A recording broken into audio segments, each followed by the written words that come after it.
ಕೇವಲ ರಾಜ್ಯದಲ್ಲಿ ಮಾತ್ರ ಅಬ್ಬರದ ಮಳೆ ಆಗ್ತಾ ಇಲ್ಲ.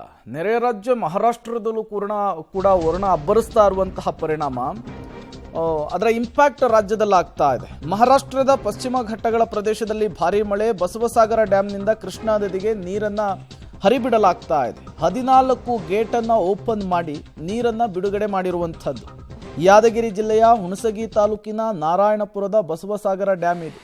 ಈಗಲೇ ಗೇಟ್ಗಳನ್ನು ಓಪನ್ ಮಾಡಲಾಗಿದೆ. ಈ ರೀತಿಯ ದೃಶ್ಯಗಳು ನಮಗೆ ಸಾಮಾನ್ಯವಾಗಿ ಕಾಣಿಸ್ತಾ ಇದ್ದಿದ್ದು ಜೂನ್ನ ಎಂಡ್ನಲ್ಲಿ. ಬಟ್ ಈಗ ಮಳೆ ಚೆನ್ನಾಗಿ ಆಗ್ತಾ ಇರೋದ್ರಿಂದ, ಮಹಾರಾಷ್ಟ್ರದ ಪಶ್ಚಿಮ ಘಟ್ಟದಲ್ಲೂ ಕೂಡ ಧಾರಾಕಾರ ಮಳೆ ಆಗ್ತಾ ಇರೋದ್ರಿಂದ ಡ್ಯಾಮ್ಗಳೆಲ್ಲವೂ ಕೂಡ ಪೂರ್ತಿ ಆಗ್ತಾ ಇದೆ. ಹೊರಹರಿವು ಕೂಡ ಜಾಸ್ತಿ ಆಗ್ತಾ ಇದೆ. ಡ್ಯಾಮ್ಗಳು ಪೂರ್ತಿ ಆಗ್ತಾ ಇದ್ದ ಹಾಗೆ ಜನರಲ್ಲೂ ಕೂಡ ಸಂತಸ ಮನೆ ಮಾಡ್ತಾ ಇರುವಂಥದ್ದು. ಈಗ ಬಸವಸಾಗರ ಡ್ಯಾಮ್ನ ದೃಶ್ಯಾವಳಿಗಳನ್ನು ನೀವು ಗಮನಿಸ್ತಾ ಇದ್ದೀರಿ. 14 ಗೇಟ್ನನ್ನು ಈಗ ಓಪನ್ ಮಾಡಿದ್ದಾರೆ, ನೀರನ್ನು ಹೊರಬಿಟ್ಟಿದ್ದಾರೆ ಅನ್ನೋದು ಕೂಡ ಗೊತ್ತಾಗ್ತಾ ಇದೆ.